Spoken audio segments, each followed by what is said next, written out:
Okay, here you are. And put you in. I'm going to get you that. Oh, yeah, so I don't lose that. And let's see if you will still get some. You're only going to get it on one. Yeah, but, okay, let's see. Yeah. Just so you know, we're live. They said it's supposed to start now, so it's... When is your... Oh, my adapter XLR? Well, yeah, I just need your RCA. Is this it? No, just... The RCA that... Oh, there?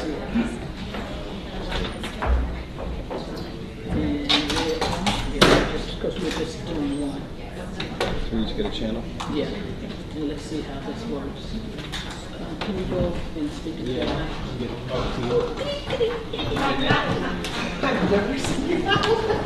Are you getting it? No, Yeah. I wasn't judging. It's great seeing you do the like. That's mine. That's mine. At home. Oh, that's you. Yeah, that's what I'm saying. Sorry. When you drop the facade, I Oh, was like, trust me. I am a silly son. I'm just. Testing. 1, 2, 3. 1, 2, 3. Testing. 1, 2, 3. So we're good. All right, testing. 1, 2, 3. We're still good. Give me a thumbs up. Somebody, anybody? All right, fantastic. Should I test the other 3 mics? Well, 3 or 4. Okay. All right, so we're good then. Okay, testing. 1, 2, 3. 1, 2, 3. We're both good. All right.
sit here in case we have to.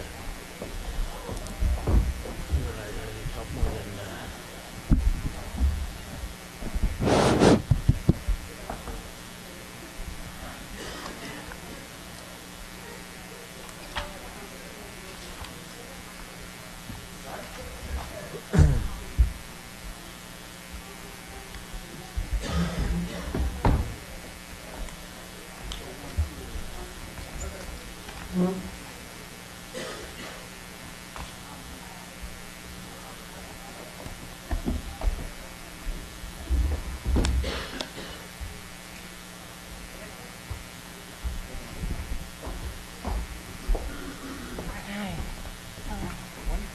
you?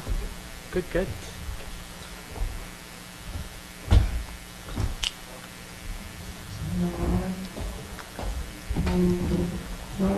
Hi, I'm Peter Farrell. Good to see you.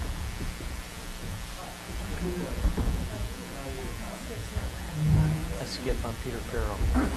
Good to see you.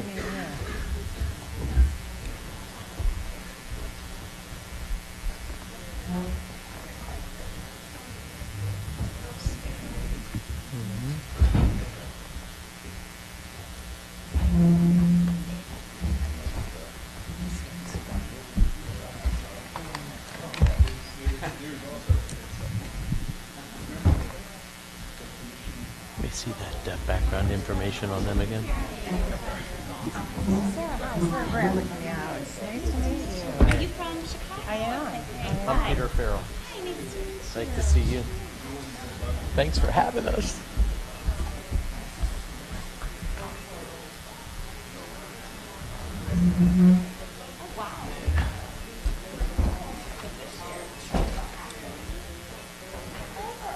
Lockheed Martin, that's what I thought. Anacostia Waterfront Corporation. That's what I thought.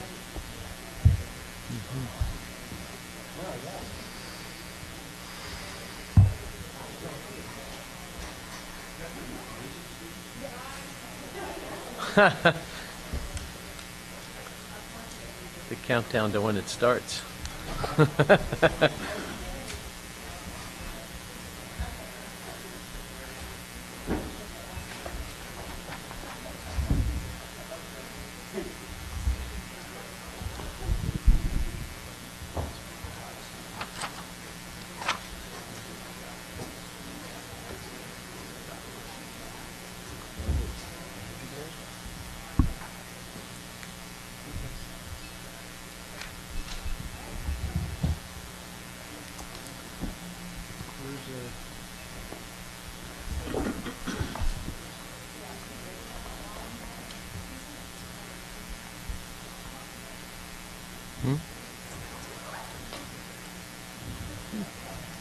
Nah, not yet.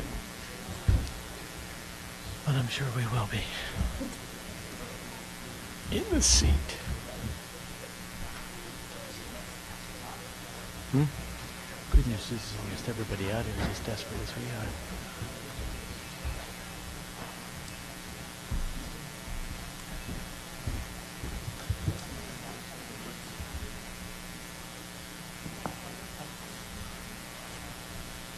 Don't knock that over, because that's recording us.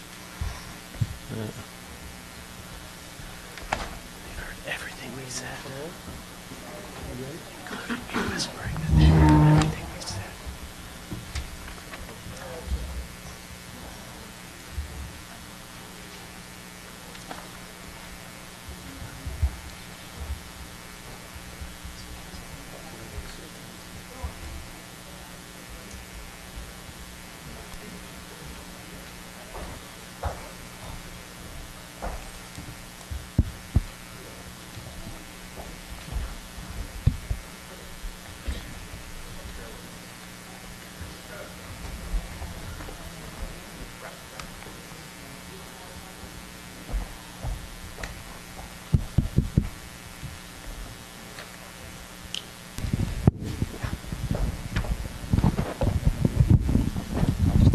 Hey, how are you?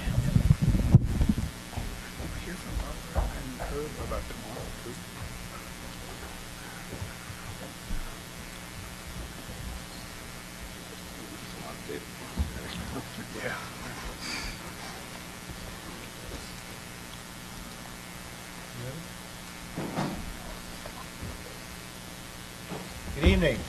Good evening. Welcome to this public hearing. Let me take care of some administrative items first. First will be, my name is Skip McCoy, and I'm chair of the board. I'm joined by Don Swiper. Do you hear me now?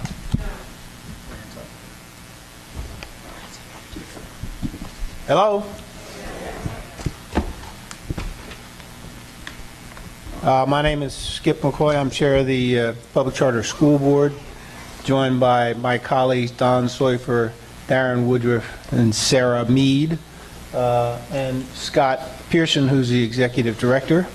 Let me go through a couple of things first, because at one point there are 6 presentations this evening, and the purpose of this evening is to hear from new applicants who've already been through a pretty exhaustive process, and this is sort of the penultimate stage. We'll hear their presentations. Those of you who signed up to testify about their application will be given about 2 minutes to do that, and there's still a bunch of people, and I think we're going to at that point have to remand those to handing in your presentations, because otherwise it could be 3 o'clock in the morning.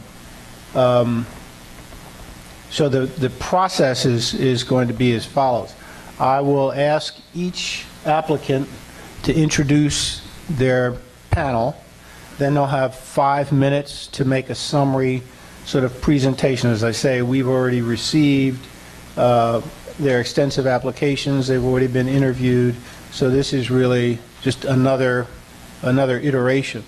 After their 5 minutes, we, the 4 of us, and occasionally Scott, will ask questions based on their application, based on what they say in their 5 minutes, based on the interview, anything is relevant about their proposal to receive a charter here in the District of Columbia. That'll take no more than 25 minutes. Then I'll ask the next panel to come up. So it'll go Educare, Children's Guild, and then Monument Academy. After those 3, we'll then take 30 minutes, and I already have a list. At that point, I'll read who's already signed up on the list. Each one of those individuals will get about 2 minutes, and we'll probably be pretty rigorous on that, so you could be mid-sentence, and I'm going to say now I apologize. To you, it may sound rude. To everybody else, by the time you get there, it may be, thank goodness, because we need to get out of here tonight. We'll always encourage you to submit the rest of your remarks in writing to the board, but we do have to keep to particularly we've got a long list tonight. That's the first set of application. May take a quick break, and then we'll go through the same process for the following.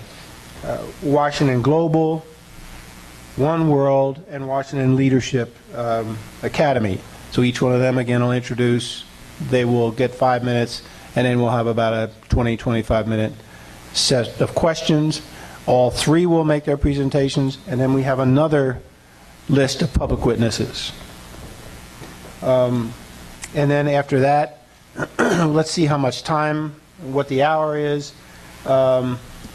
because I have another list of additional public people who want to make additional comment, and if there's time, we'll give them 2 minutes, and then there's yet another list of people, and I predict we'll probably just invite you to submit your comments for the record, and that'll be this evening's entertainment.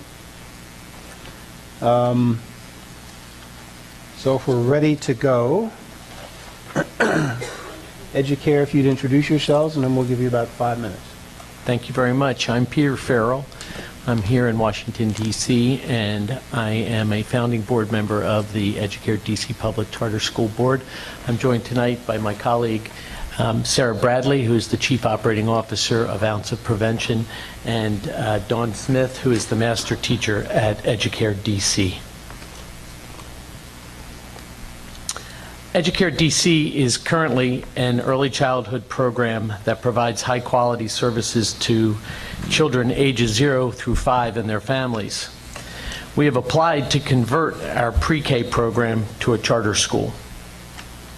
The proposed program will be known as Educare DC Public Charter School, and if chartered, we will continue to run a 0 through 3-year program through Early Head Start alongside the charter school in Educare's existing Ward 7 facility, which was designed to facilitate both programs and sits as a centerpiece in the DC Promise Neighborhood Initiative footprint. Allow me to provide some context into the Educare DC Comprehensive Early Childhood Program. We are a high-quality, research-based program that provides services to children and their families. These services include developmental screenings, family support services, an intentional focus on math, literacy, social-emotional development, integration of the arts, and support for and inclusion of children with special needs. The Educare model focuses on the following core values: utilization of data, embedded professional development, intensive family engagement and services for parents, and finally, high-quality teaching practices. The school will be a member of a credible network of 21 high-quality early learning schools across the nation. As a member of the network, the charter school will have access to professional development training and implementation assistance on the Educare model, as well as peer learning opportunities with the school's colleagues across our network. Furthermore, the school will participate in a national implementation study led by the Frank Porter Graham Child Development Institute. The study assesses Educare's program quality and child and family outcomes. To date, this data shows that Educare schools are demonstrating results in preparing children from birth to 5 for later academic achievement. Through the implementation of the Educare model at each of our facilities, we find increased student achievement and kindergarten readiness, as well as strong parent-child relationships, school-family partnerships, and support from parents for their child's learning. So why become a charter school, you might ask? Well, Educare fits the profile for a charter school as a high-performing, evidence-based program. That said, in the past 2 years, we've lost approximately 20 students to charter schools. While parents know that Educare is a high-quality program, they are determined to send their children to a charter school. So converting to a charter school legitimizes Educare's high-quality programming to our consumers, the parents. Converting also allows us to sustain our high-quality, comprehensive program in a way that is not sustainable with our current funding. And furthermore, becoming a charter will allow us to be our own local education agency so that we can provide support for special education services in-house. In the time that remains, I'd like to touch on our governance structure. The Educare DC Board and the Educare DC Public Charter School Board will be collaborative bodies with overlapping membership. The Charter Board will contract with Educare DC as its education management organization to provide services around education, technology, human resources, and the facility. The Charter Board will be responsible for overseeing the pre-K3 and pre-K4 special education services and for ensuring that the policies and requirements of the DC Public Charter School Board are implemented. The charter funds will cover the charter schools' pre-K3 and pre-K4 classrooms from 9 a.m. to 3 p.m. Educare will use Head Start funds to provide before and after school care to children 2 hours before school and 3 hours after. The Charter Board will participate in conducting the Executive Director's evaluation, and it has the right to request that the EMO replace the Executive Director should issues arise in their performance with the charter school. I will close by stating that while Educare DC believes in a continuum of services for children ages 0 to 5 and a streamlined approach with the education management organization, we understand the need for a clear line between the governance and funding of the 0 to 3 Early Head Start program and the charter preschool. I'd like to emphasize that as the education management organization for the charter school, the EMO will maintain a clear separation between the revenue and expenses of the 0 to 3 program and the 3 to 5 charter preschool. I'm going to stop you there because we'll probably get into the rest during our question and answer. Thank Nope. you very much. No problem. Sarah, do you want to lead off? Sure. Thanks for giving us a little bit of sort of context for your decision to convert to a charter school. Obviously, given that you've been operating as a Head Start and were created just 2 years ago as a Head Start, that's something that we continue to want to make sure that we understand. I would love to hear you talk a little bit about how this conversion will enhance the financial sustainability of the program, how that will actually benefit students, and what concretely will actually change in how you operate and or the experiences of the children as a result of this. You want to take that? Thanks, Sarah. That.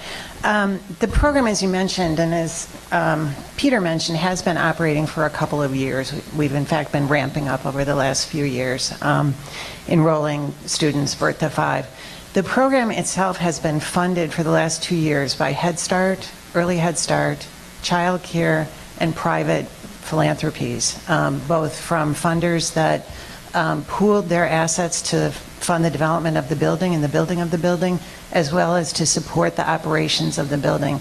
In all sites where we have educators, our goal is to maximize all of the available public funding in order to provide the highest quality services and lower the dependency on private philanthropy. At this point in the development of Educare DC, we're heavily reliant on private philanthropy, which is funding the full complement of services that we're offering and that are articulated in the application itself. So what we will be able to do with the charter school funding is maintain the low student-teacher ratios that we currently have. It will allow us to become our own LEA and provide special education services in and of itself. It will allow us to continue to partner with our local evaluation partner and do the assessments and evaluations of the children. And it will also allow us to continue to participate in the Educare Learning Network. So essentially, that is what these funds will help us do, and it will help the program be sustainable over time. I also wanted to ask about how children will come to be enrolled in the school. I understand that as a conversion from a private school, you will in the first year be able to maintain the children that are already enrolled in the school in the covered grades. But subsequent to that, is your plan to enroll children via a lottery at pre-K 3? Do you want to talk about this? We are certainly going to participate in the lottery if we're oversubscribed. Our goal would be to recruit locally as much as possible, but we fully anticipate participating in the website that announces within DC the charter school options. And then as needed, as I understand it, as we understand it, we would engage in the lottery only if we're oversubscribed. So my understanding of the Educare model is that continuity of care, that the children stay with you for the full 5 years, is a really fundamental part of how you achieve the impact results that you shared with us. And so my question is, if you have to admit children via a lottery at age 3, so that you're mixing in a population of the children that have already been in the school and other children who may wish to participate in the lottery, and you may not be able to retain the children who had been with you from 0 to 3, how do you expect that that will impact, one, those children's lives and the quality of services they have access to, but two, your ability to actually achieve the results that you shared with us from your other Educare centers? Sure.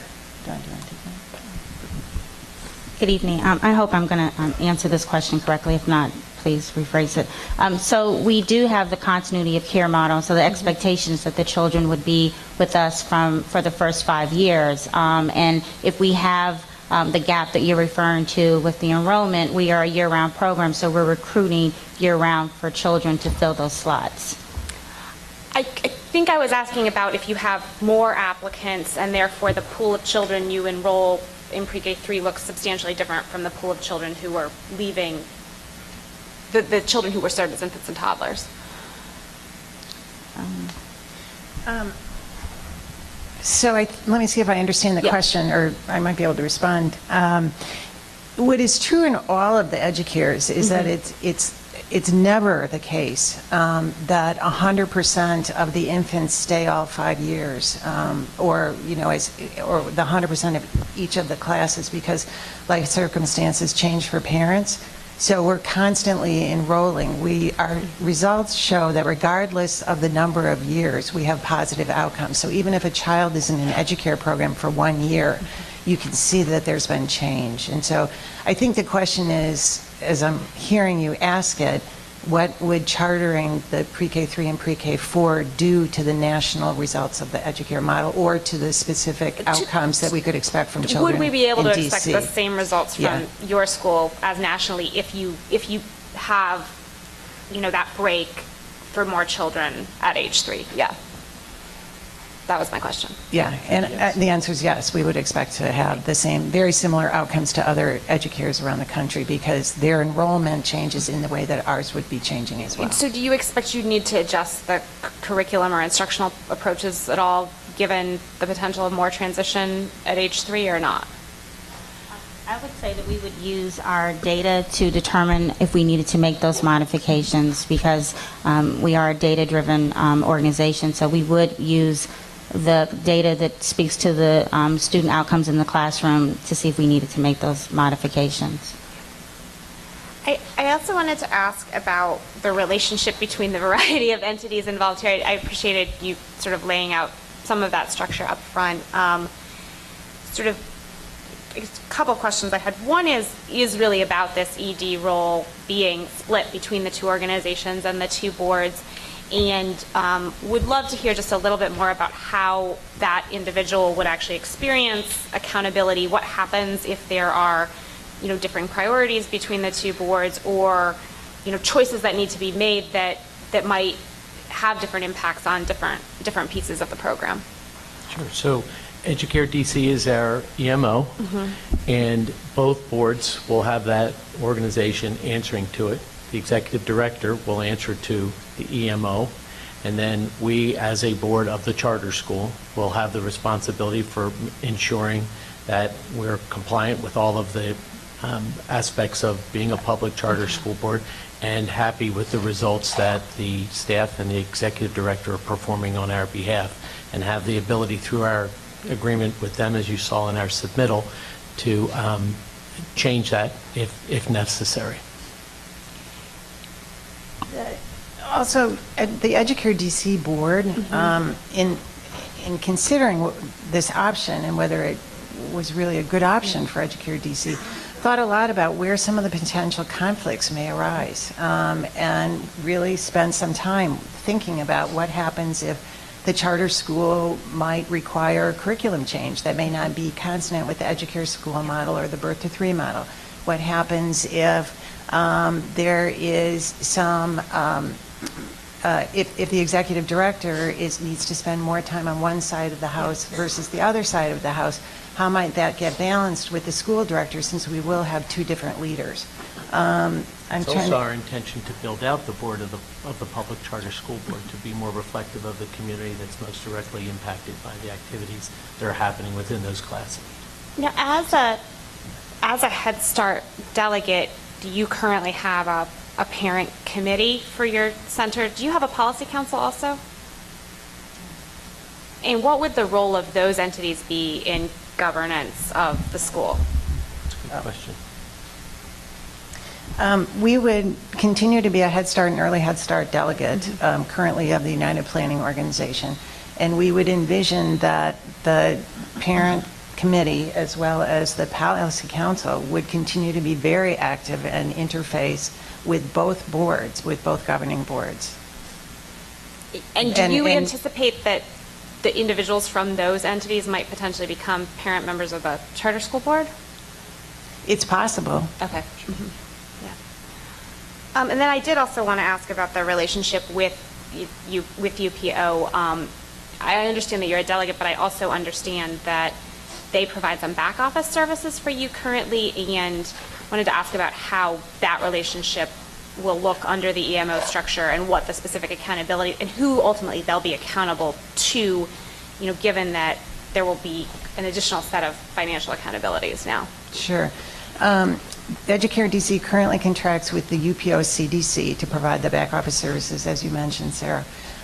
We would envision during this planning year, we had already intended to evaluate that arrangement to see whether it was the most cost-effective and efficient way to provide those back office services.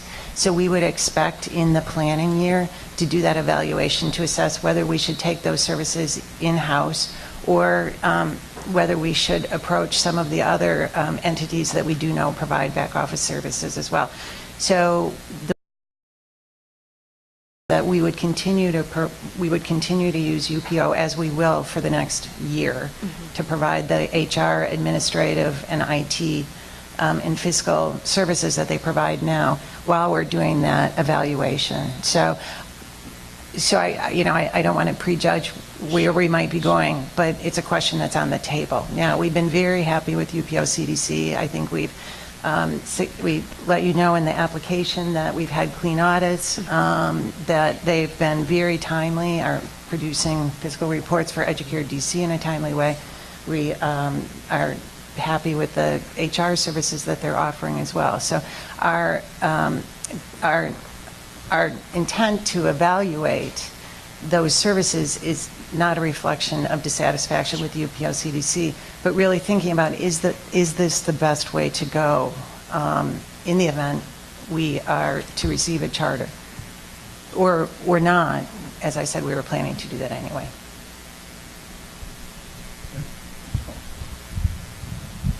Good evening. Hi. I'd like to shift gears a little bit. I would like, if you could you give a little bit of detail as to what you consider the key features of your instructional program? This is a two-part question. I'd be curious to hear about that, and also what is, as a school, what is your intended or what is your current response to struggling learners? I think there was some question about whether or not you'll have a special education person on staff, and if not, what's the strategy for students who are having some level of challenge? Thank you.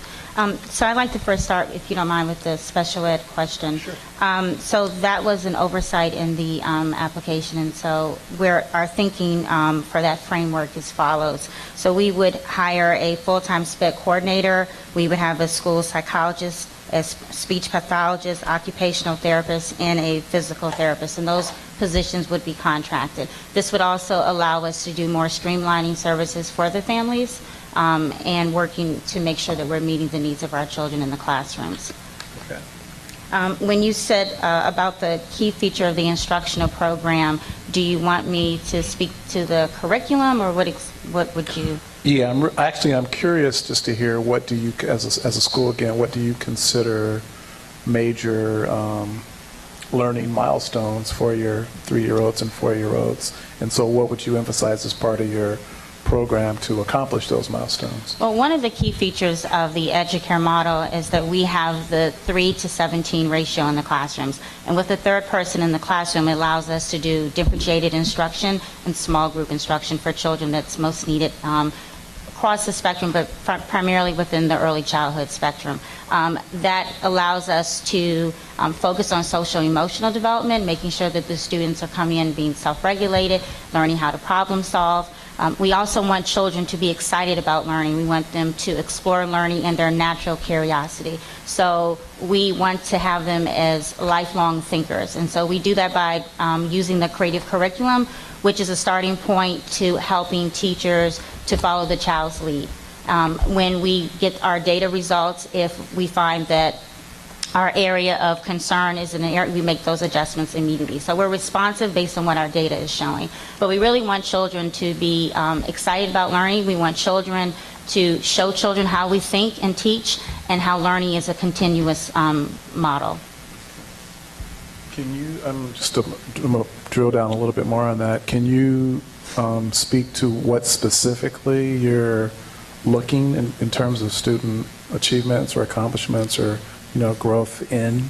So we use the Bracken to determine for children who are leaving preschool if they're ready for school readiness. But in addition to using the Bracken, we also want to focus on helping children self-regulate. We know that there's recent research out there that talks about the younger children having some challenges with being impulsive and learning how to cope. And so one of the key school readiness focuses would be on helping children to manage their social emotional skills, and also celebrating social emotional awareness in the classroom.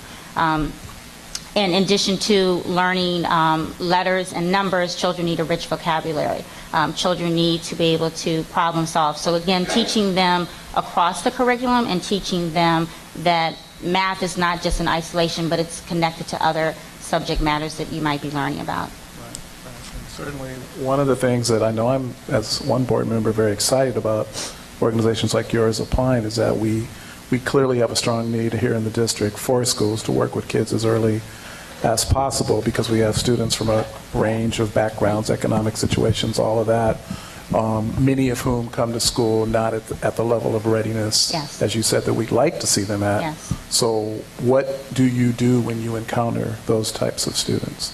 Well, first, my role as a master teacher, this is another feature of the program, I do embedded professional development. So we have family engagement support people on our team that work closely with me and the classroom teachers to do somewhat of a needs assessment on the child to figure out where this child is across the spectrum, where they are cognitively, where they are socially, emotionally, and making those individual goals and plans to meet that child's needs. We also incorporate the family support in that, because we believe that anyone who plays a direct role in the child's learning is a key player in that. So we want to get all stakeholders involved. Can I ask a follow-up question specifically on special ed? Yes. You mentioned that one of the motivations for becoming a charter school is so that you could become your own LEA for special education. Can you explain how that would enable you, how concretely that change would enable you to improve services for students? Right now, we're currently working with early stages. So as I mentioned before, this would give us the streamlined in-house support that we would need to enhance those services. And so that's the contract staff and so forth that you're talking Yes, about? the contracted staff that I was referring to. Okay. Yes. Yeah, I appreciated your opening your school, and that my colleague Barbara Knopflin and Monique Miller and I got the opportunity to visit. And one thing that impressed me was the emphasis on internal assessments, and particularly the focus on the class observations. I wonder, I guess first of all, just a request, if you could share a body of those observations with us to analyze, but also if you could speak to what your performance on the class observations tells us about your school. Bear with me one moment, please. Thank you. So Educare as a network is very strong in the emotional support and classroom organization of the class assessment. And with the instructional support, we, as we mentioned before, would like to move that score up from a 3.31 to a 4. And we would do that by tailoring the professional development from a school-wide perspective, also on an individual level with the staff. And for the record, what were the scores in the other two components? I don't. Or if you have could that. share them with our staff to analyze. Okay. That would be great. And then my second question would be, in the arrangement that you described, it's my belief that we have a fiduciary obligation to ensure that public charter school dollars go to support public charter school students. So if you could speak to how you would ensure that. Well, we've submitted a management agreement in our application that we have with Educare DC. We also have a structure in our board where the finance committee will receive financials monthly. They will also be shared with the executive committee, and then annually or biannually, we will review all of those financials as a full board of the public charter school with the EMO. Since you are sharing a facility with non-public charter school students and programs, how would you ensure that our dollars go to our students? Well, through careful accounting, I assume. Yeah. We'll have a separate bank account. We would open a separate bank account, and we'll keep the costs segregated on the books, obviously.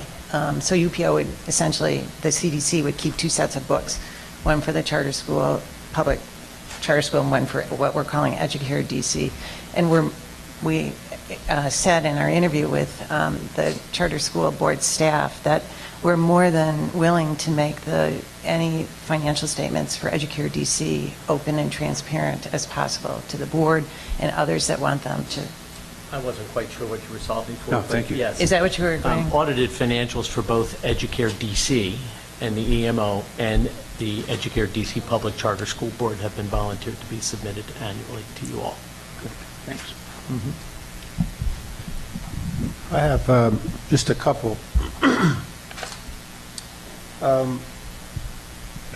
I think I saw either in the application or in some statistics that only about 80% of the pre-K 4 kids move on to kindergarten. Does that sound right?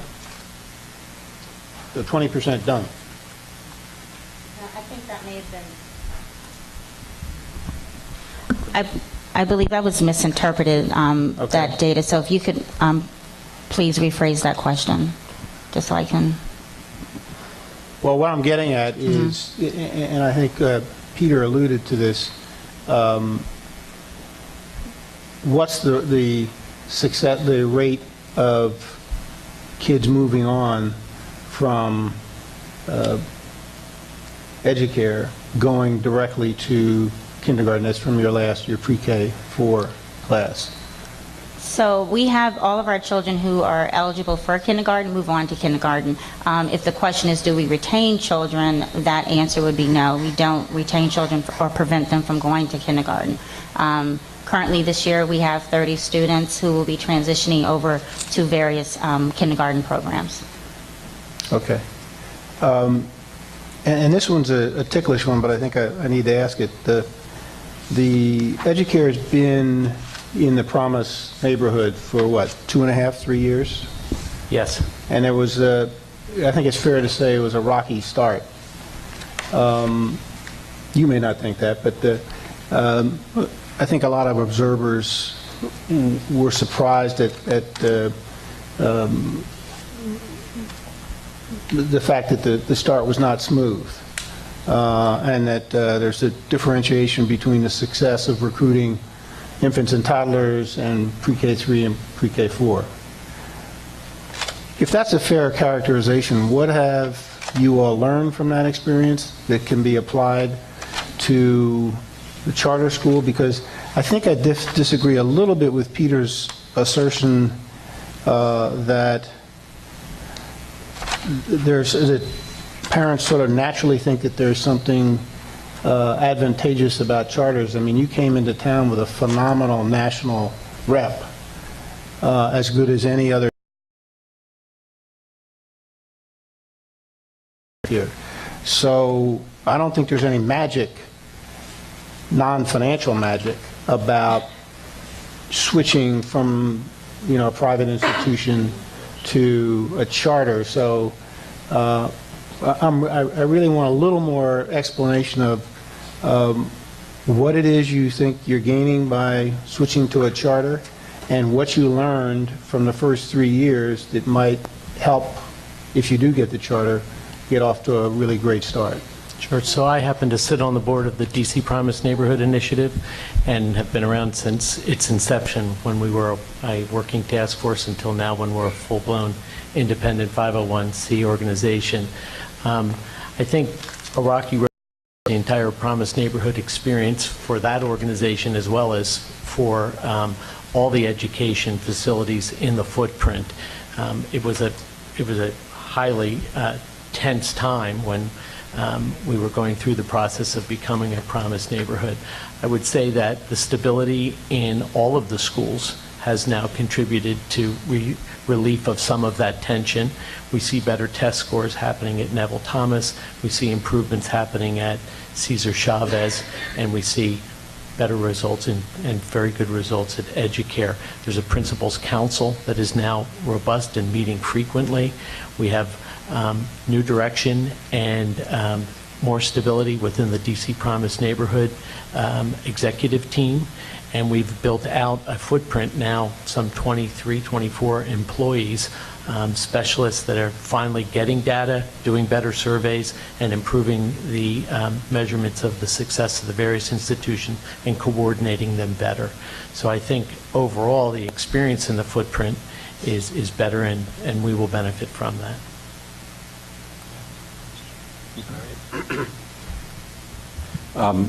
During the capacity interview that we held about a month ago, I just want to get this on the record here. You agreed to two things. You agreed that the charter board would have the right to view the budget, the general ledger, and the financials of the EMO, and that also that the charter board could have review and approval rights about the allocation of costs between the EMO and the charter. Are you still comfortable with that? We did and we are. Okay, I see we've used up our time. I want to thank you very much for your presentation and for answering our questions. Good luck to you. Thank you. Next, I'd like to call up Children's Guild DC.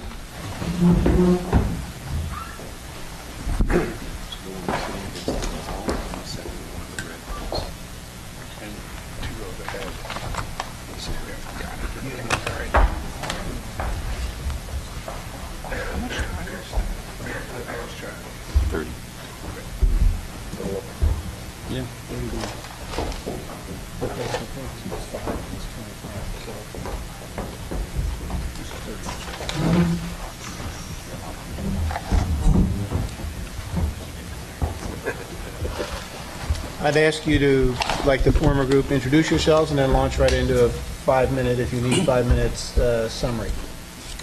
Okay, my name is Andrew Ross. I'm the president and CEO of the Children's Guild. To my right is Steve Baldwin, executive vice president and CFO of the Children's Guild, and Kelly Spino, vice president of educational services of the Children's Guild. Welcome.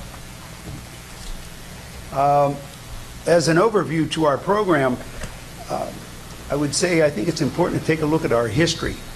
We're 61 years old, and for those 61 years, we've been focused on providing special education to students in Maryland and probably in the last 8 or 9 years to Washington, D.C.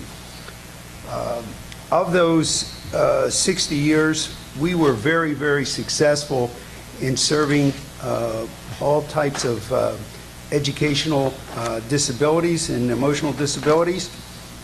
And during that time, we decided if we are being this successful with some very difficult children, it might not be a bad idea to see if these ideas could work in a charter school. So about 5 years ago, we established the charter using many of the ideas and the philosophy that operates our special education school, and it was really very successful. The reason for that success, I think, was for two reasons. One is we have a program known as transformation education. What transformation education is all about is the culture of the school. And we see the school's culture as sending all kinds of messages to children, and particularly to kids that come from disadvantaged backgrounds. We wanted to send a message that was really consistent with the mission, vision, and values that we operate with. The other part of transformation education, aside from the ability to develop a very powerful culture, a positive culture for children, is really being able to inculcate in that culture such things as flexibility, so that we're really treating children as individuals. All the staff really operating within the context of the situation that they find themselves in and the problems that they have. Alignment of a curriculum, the physical environment, the staff's mindset, and the systems of the school, so they're all saying the same message. And a focus on how our staff think, not on how the kids act. So that became, I think, a big reason for our success. The other part of this was we spent a lot of time working hard on figuring out how to apply neuroscience not only to education but to social work and even to management. We spent a lot of time on that. We've done it. We've been making neuroscience accessible in that way, and we have a national training company that spends 5 days a